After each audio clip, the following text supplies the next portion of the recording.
Welcome in, everyone. RFK Refugees Podcast. Ted here, John here. Oh, ready to get into it. Like I said in my posts throughout Facebook, Threads, Blue Sky, we're here to be your DC United therapist. We are here to listen. We are here to try to be understanding. We take all insurance. We take no insurance pay. Whatever you want to, however you want to settle up to be your therapist. You get a little more love if you go to our Patreon page, patreon.com/RFK Refugees. Maybe throw us some money for a beer, because we have to watch this team. We have to sit and we have to watch this team for 90 minutes every week. We've been doing it now since 2018. 7 years ago. 7 years ago, which is wild to think about. And we're kind of, it feels like this feels like we are back sort of in the same place, the same down place from 2022. Will it get better? I don't know. Anyway, John, how you doing, my friend? How was your weekend? I hope it was good. Other than the soccer. It was other than the soccer. Yeah, I got to go see a concert. That was fun. Saw my friends.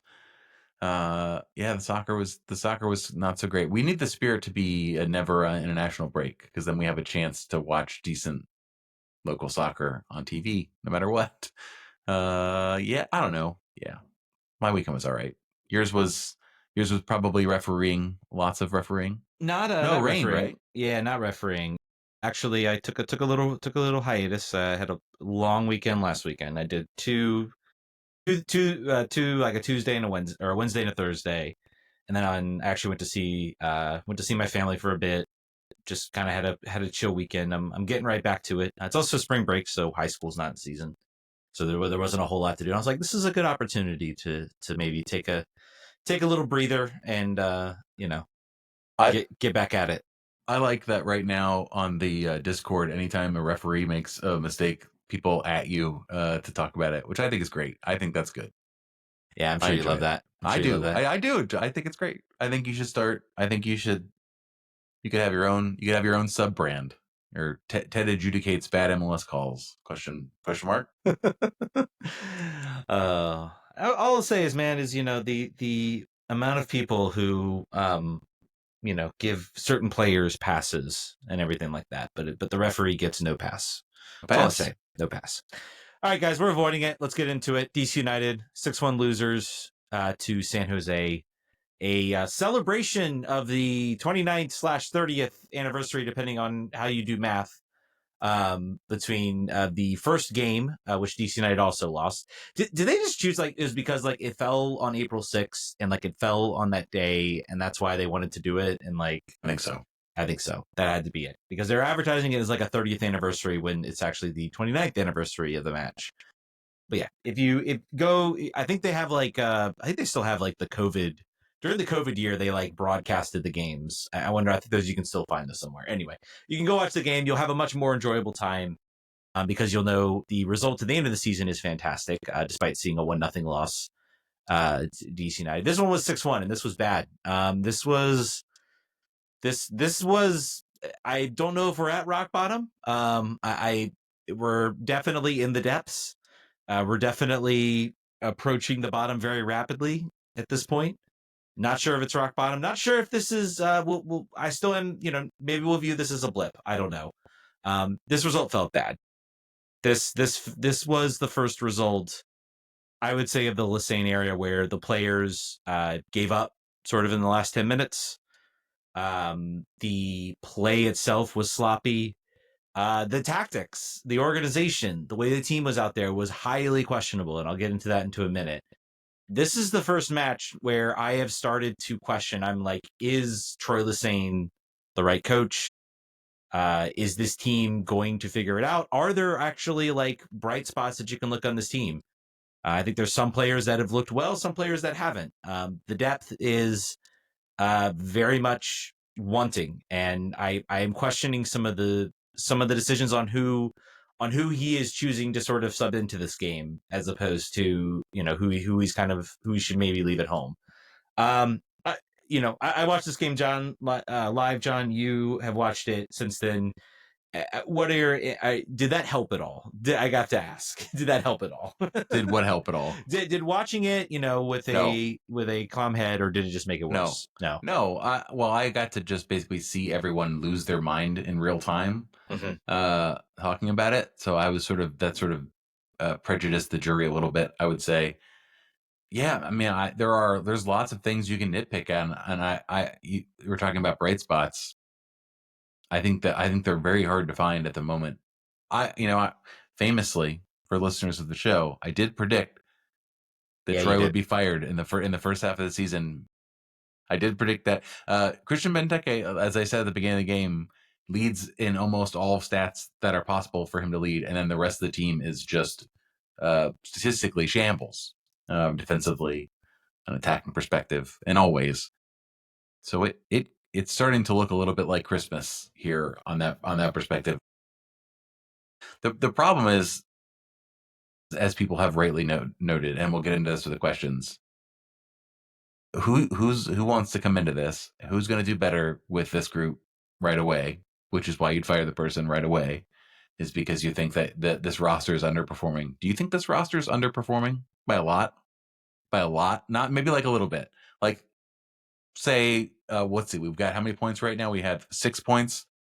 Say we could have 10. Say we could be as good as San Jose. Maybe that's like the best case scenario.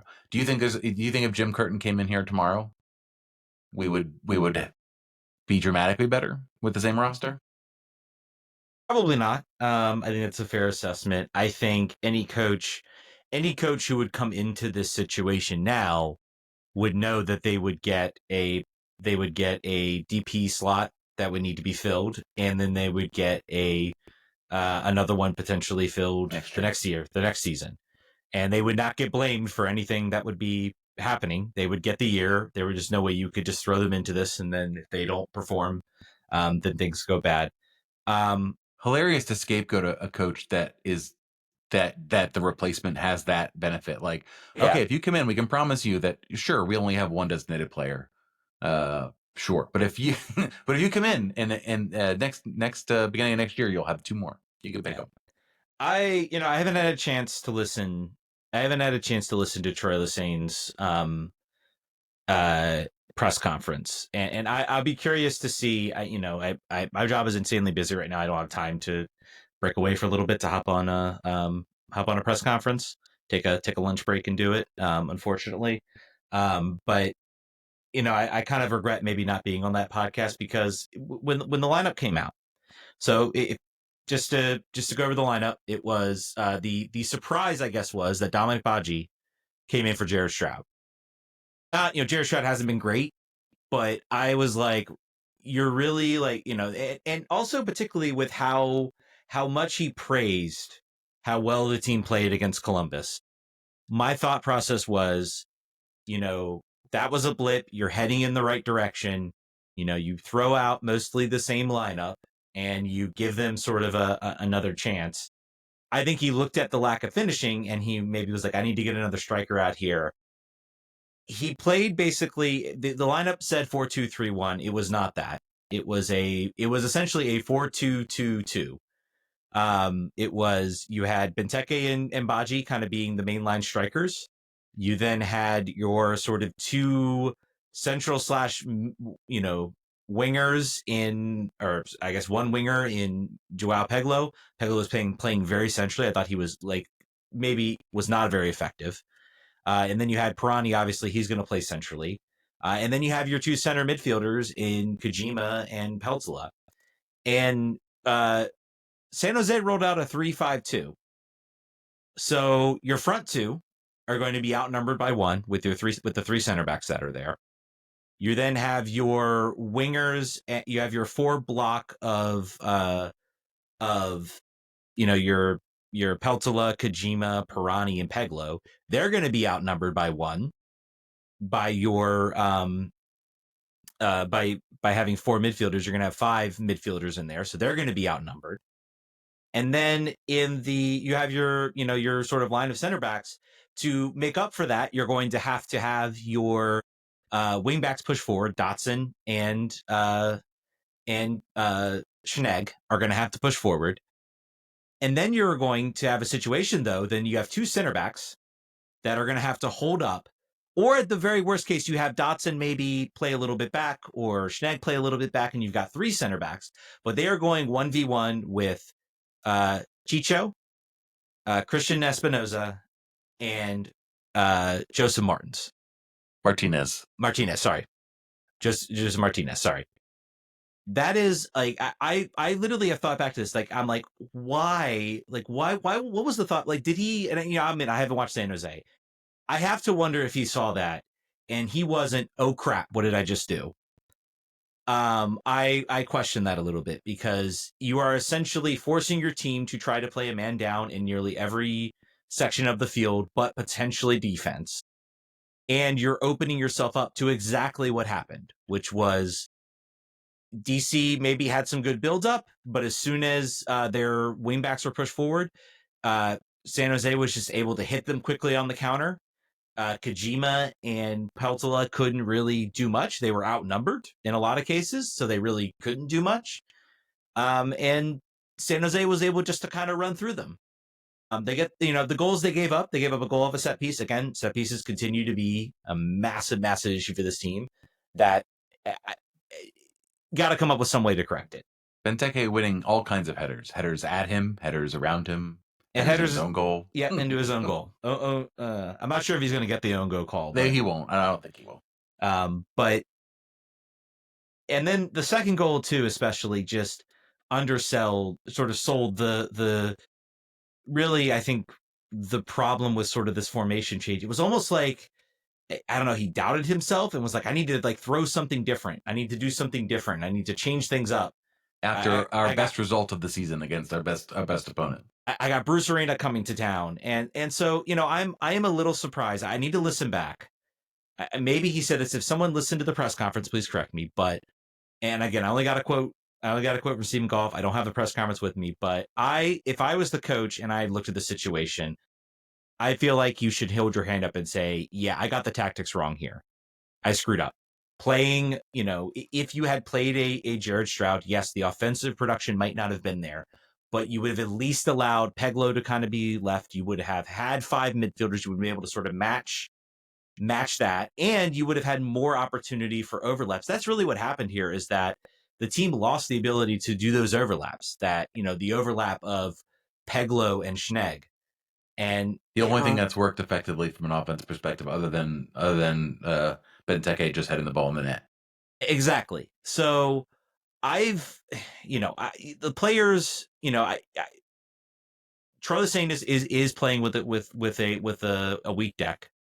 This team has to go into every match with a talent deficiency, even against San Jose, who, by the way, haven't made many changes. They've got Chicho, though, and they've got Joseph Martinez, who's not as dynamic as he was, but is still he's a reheated Joseph Martinez at this point after his Montreal stint, after a knee injury. He's definitely not Atlanta one, but he's certainly, he still does the business. He still does the business quite all right. I think the show may have been saying we should have signed him. I think pretty on the cheap. I don't think he was too expensive either. Yeah. I don't know if he would have fit. I think Chicho would have been one that maybe you would have have him as a designated player. He plays that sort of false nine role anyway, so he's going to play kind of underneath, similar to a certain other player that they signed that they tried to make work. So I think that could have been one. And overall too, just the lack of creativity. It was every time Chicho got the ball, he was going to try something. It didn't always come to fruition, but it didn't. It didn't always work. Do you have any? Sorry, I don't want to suck up the show. What did you have any other thoughts, I guess, from this game, or any other points? Just sort of the thing that came out. I did want to talk about. We're not going to go point by point on this game because why would you? But I think we should. The Pirani tackling Kai Raul's goal was probably the best. That is the we'll be right back part of this game. I think if you were to put that in the in the anthology, that was pretty bad. Someone told him to shoot, and now he shoots with all impunity. I don't have the stats in front of me. Let's see. I feel like DC United has 17 shots, 10 of them on goal. Somehow of those 10 that were on goal, 7 of them were directly at the goalkeeper from like 18 yards, based on just on the highlights alone. Uh, not very dangerous opportunities for having that high volume of shots. It's I think there's a lot to the one quote that came out of the post game was that Troy says we're gonna have to look at some things and make some changes. Okay, all right. Uh, what would that mean necessarily? We've got you can make a goal. You can make a goalkeeper change. I think that's worth a shot. Why not? There was at least 2 goals there. I want to talk. I want to talk about the goal where it was Joseph Martinez basically running in behind from 30 yards. I heard someone describe it as Bartlett told June to stay home and then yelled at him for staying home. It looked to me like he was yelling at him for not coming out and trying to that is that your read on how it was as well? I think this is a case where June didn't anticipate. He hesitated. And then Bartlett kind of went back and was kind of like, he was kind of like, at this point, just stay home because, I'm going to try to, yeah, you took too long. It's just like, it's too late. You can't come out. I'm going to, I don't, basically, I don't want you to go do something rash and get sent off at this point. We give up a goal. We give up a goal. And you made the mistake. So yeah, if we get a red card, we might lose 6-1 in this game. So yeah. we better play it safe. So yeah, at the time, and that's what I saw happen is that, and then I saw that instant too, and I'm like, yeah, buddy, you got to be out quickly for that. You got to recognize that. I will state that again. I think this is where I think Troy's tactical setup for this game really deserves, because I was like, where's Dotson in this situation? And then I looked like, oh, Dotson is the one. Everybody's shifted over to the left. Dotson is having to go up and play the ball, and Peglo is right there. And Peglo's responsibility should be to start running because he's got to cover space and just try to get to where that space can be covered. Because if he, I think, goes in a little bit of a sprint, he might be able to catch Martinez. Certainly catch Martinez. Martinez is old. He's not running fast. But he doesn't. He kind of holds up. And again, that's I'm not going to be too hard on him because he's an attacking winger. He's not designed to be like a defensive minded player. If the lineup is, and that's where I look at it, the lineup is what it was last week. Jared Stroud's in that position. Jared Stroud has much, much better defensive tendencies. And so he would have made, I believe fully, he would have made that run back. And that goal would not have happened. You wouldn't have had to have June come out. So yes, I do think June should come out a little more, but I look kind of at the tactical collapse that happened. There was no one within 50 feet of Martinez, and at that point that feels like a tactical issue that should have been figured out and should have been recognized. Kai Rouse being a bit slow is seeming to be sort of a problem, and also a sort of consensus view by fans. I obviously a change gets made and will get made here. Who makes way for McNaughton? Because McNaughton's the only other healthy center back because Garrison Tubbs is hurt. Yeah, I mean it's probably McNaughton, and he gets a start, and he was not good against Orlando. I don't know. I talked about there's certain players. Kai Rouse was getting spun around. Kai Rouse was also asked to defend the three attackers I just talked about, either man to man or down a man based on the tactical setup.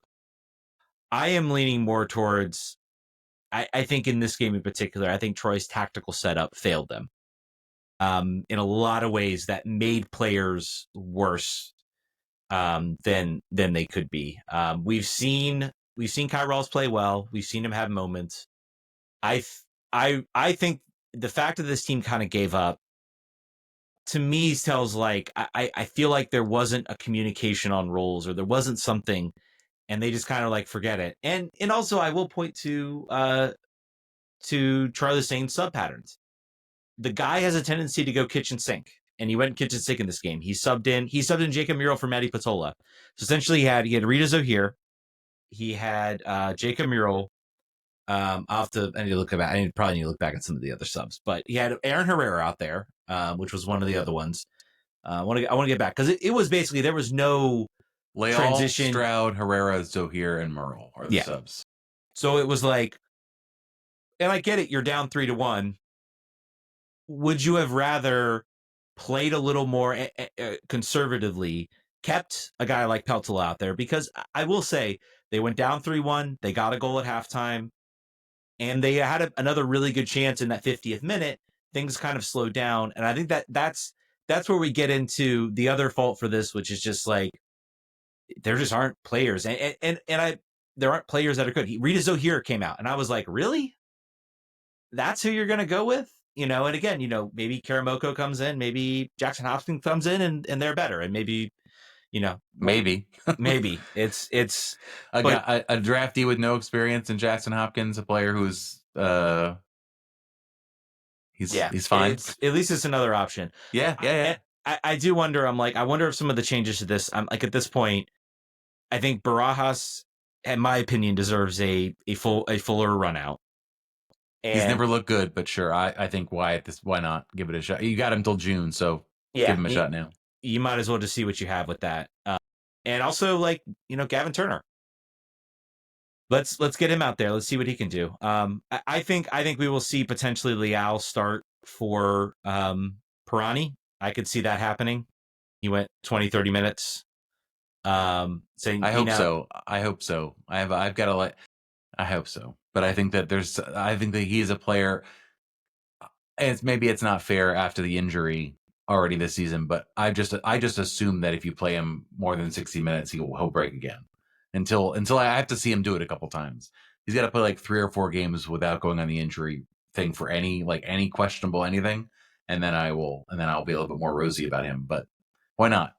I think after this loss and the start to the season and Troy feeling his seat get a little warmer, you've got to start making some drastic calls, I think. Yeah. If the team suffers, I'd say another. It doesn't even have to be, I think, a 6-1 loss. If it's 2-0, 3-0 in that range, I will not be surprised if the team says, you know what,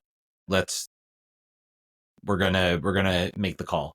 If the team really looks like he has lost the locker room, which this was the first moment where I was like, it feels like he's lost the locker. It feels like this is the first moment where everybody just kind of dropped their shoulders and that was it. This will be a massive game, I think, for Troy if he can, pull out a win, which is honestly not out of the equation for this team to play better than they have and pull out a win. I would not. MLS is weird, man. There's all kinds of stuff that happens. This is so. But if it is, let me give you the sense. I'm having to make a prediction. Troy is in the job after he plays the next game after Cincinnati. He coaches the next game after Cincinnati. Yes or no? I don't think unless Jim Curtin is hanging out in Loudoun County right now. Where would you say you've talked about midseason? Do you think he's fired midseason? Yeah. You think, wow. I do. I mean, and like I think I said last week, do I think that's good? Do I think that that's going to be getting us any closer to where we want to be? I don't know. I don't think so. I don't really think it is. They've got to blame somebody. They've got to push somebody out. The sale, I think it's been a no sell for all of the fans because they've said it's not a rebuilding year.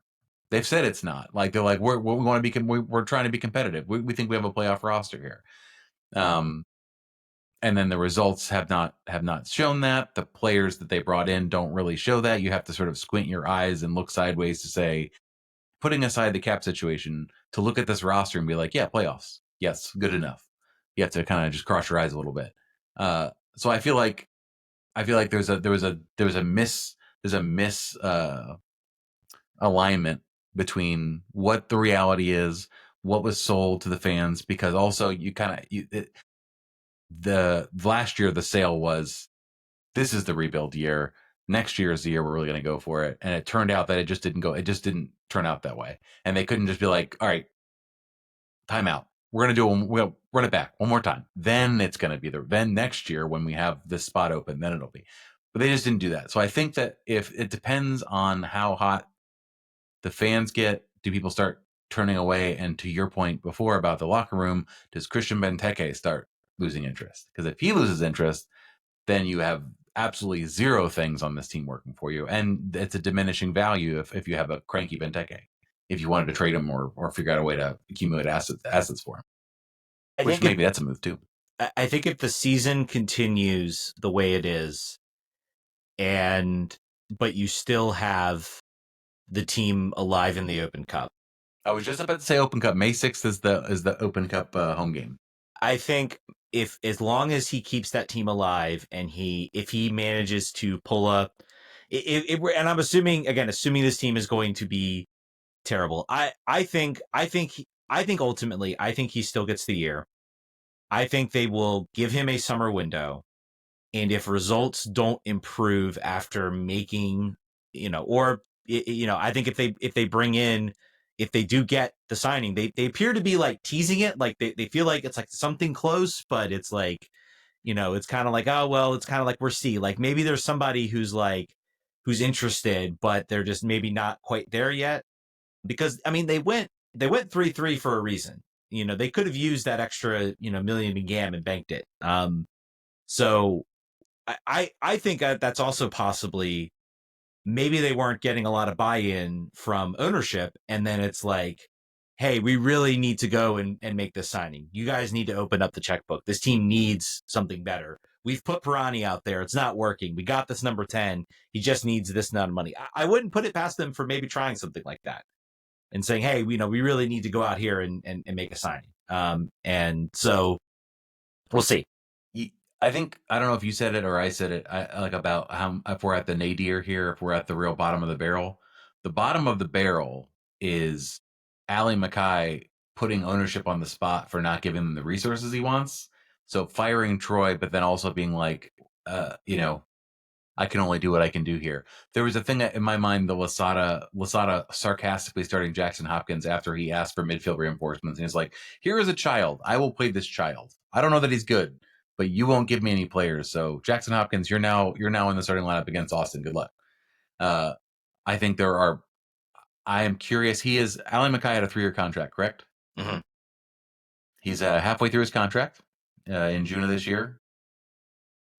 I think it's a question. Like he's only got one accountability card he can pull is fire the coach. He can't fire all the players, whatever else. He's not going to quit right away. The worst thing that could happen is he fires Troy.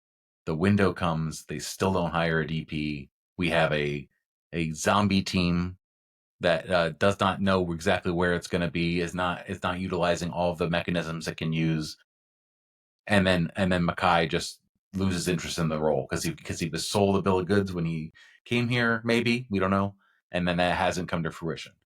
It's kind of revisionist history. I think if looking at we've spent money has been spent, transfer fees have been paid, still less than other teams of reasonable size, but that is how it could get worse. Is A, losing the project, which would be bad, but B, would be legitimizing the concerns that fans have had for a long time, is that actually it's ownership.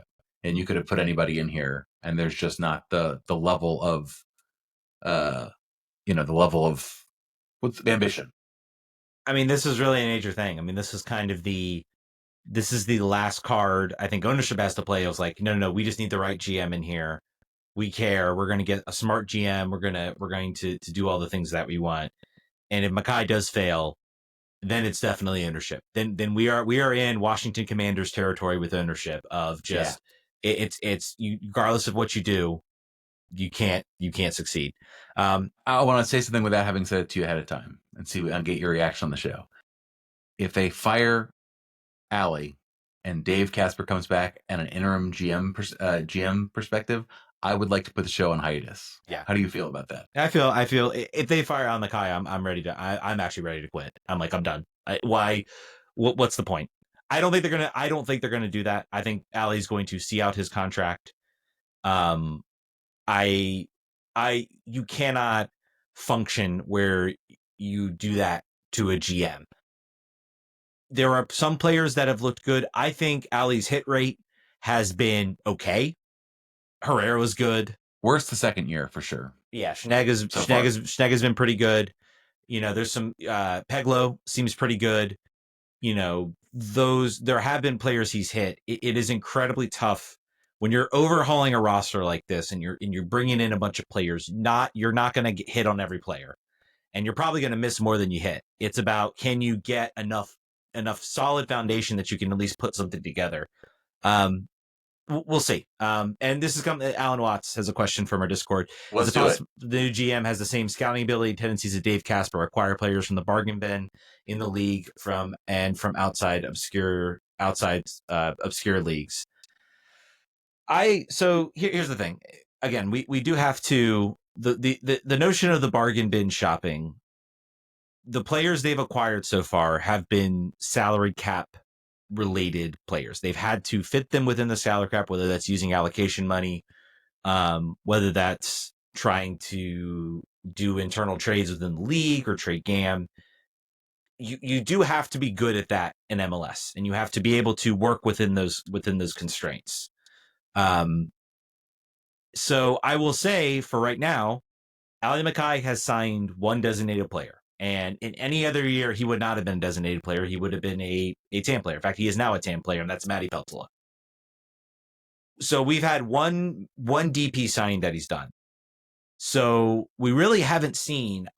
I think that will be sort of the test over this window and the next window is, can he go out? Can he go out and find an Acosta?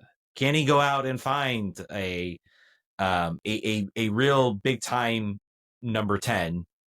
Whether in the league, hey, San Jose went and got Chicho. That was a great move. You brought him in, on a trade, interleague trade, and an interleague trade.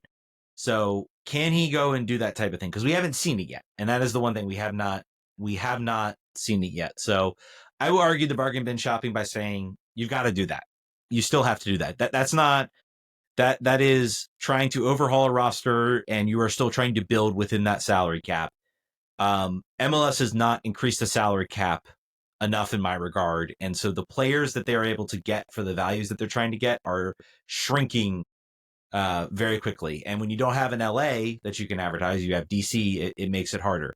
The only other option would be to have a better, more robust academy and sign players and have, an MLS next team, but we don't have that. That would be a choice. That would certainly be a choice. Let's just run through these depressing questions all the way through. Yeah. RJN says this is the second away game that Lesesne's tactics for just a hot mess. Does he need to have a more conservative approach on the road? I do want to ask, the double pivot, they've been trying to sort of play the double pivot at time, maybe with Kojima, with Peltola, is it time maybe to try out, Peltola and Innie now? Sure. And try to make that work. Why not? I think so. That was DC United's staple for much of the time this podcast has been going on. Yeah. I don't know. I think it could work. I think that could be something you see next week. You could be we need to figure this out defensively. I'm putting 2 defensive midfielders in that pivot. Put Leao in there. Maybe Leao can drop in a little bit and connect. I think there is some concern about, can the players actually connect, but maybe Inau can be a guy who can, maybe be that sort of linking number 8 while also covering a lot of ground. B Huzzle, this is something you brought up. You brought up right before the game. And so I wanted, last question, how much are we missing Click? Was it worth exiling him for whatever money we got in roster flexibility? I wasn't sure. He wasn't the answer, but gosh, certainly doesn't feel like we are better or even good without him. Stroud and Herrera really seem to miss his presence on his side. The way I commented about it was, for all the consternation about Mateus Click, he has played like 65 minutes for Atlanta. Can't crack that line up. I don't think this team would be much, much better with him on the field, particularly with the style of play that has been the sort of the meta this year. Now the question is, was the roster flexibility worth? No, I don't think so. We can't tell for sure.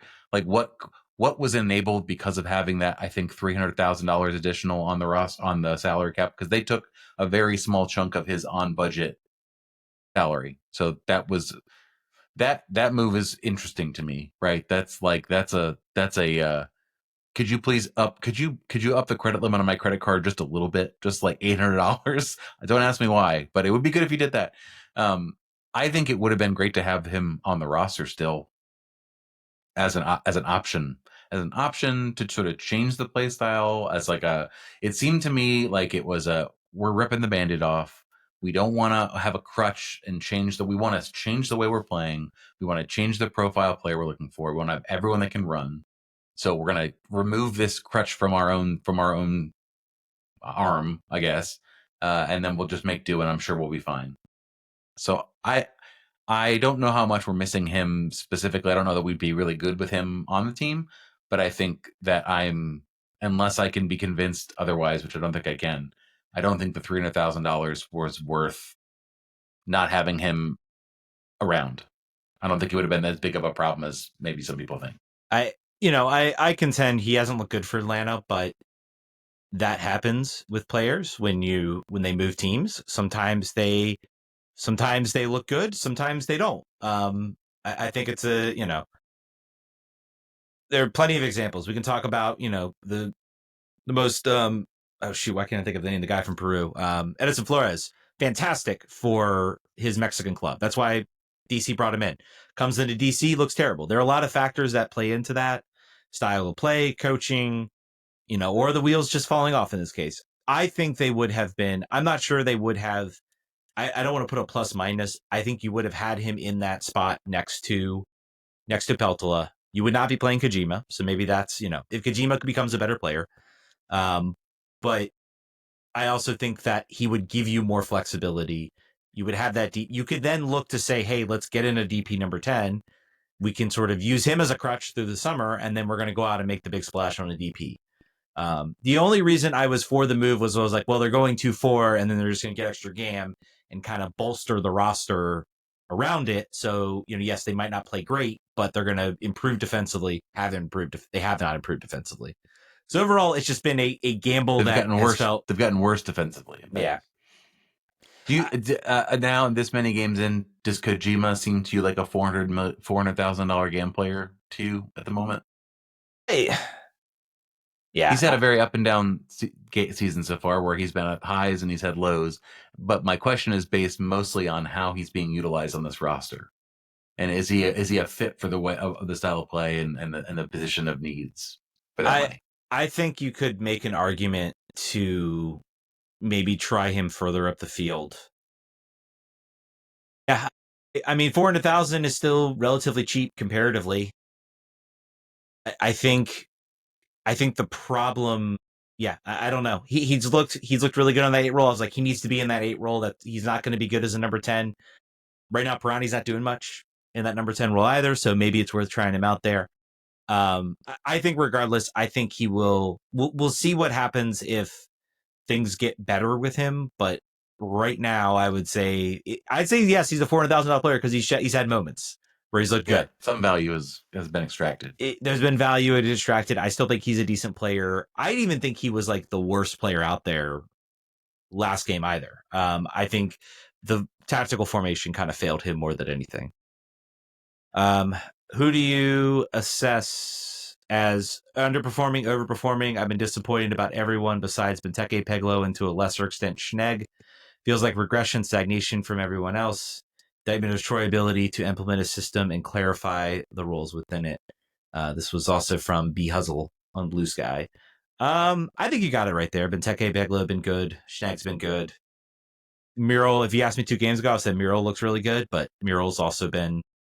I'd say Dotson. I think Dotson's overperformed. I don't think the goals were his fault. I think he's shown to have some value to this team. So I'd say where we thought he was, I think it would be an performance. Everyone else, yeah, man, it's been rough goings. Kim Jung Hong has had some good moments and some very bad moments. It's been like a 21-year-old goalkeeper.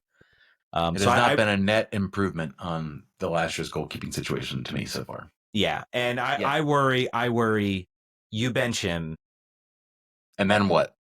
and then what? So that is the only argument I could say that maybe they might keep him out here. Is like maybe they might keep him because like this guy just got here, and you're just going to absolutely wreck his confidence.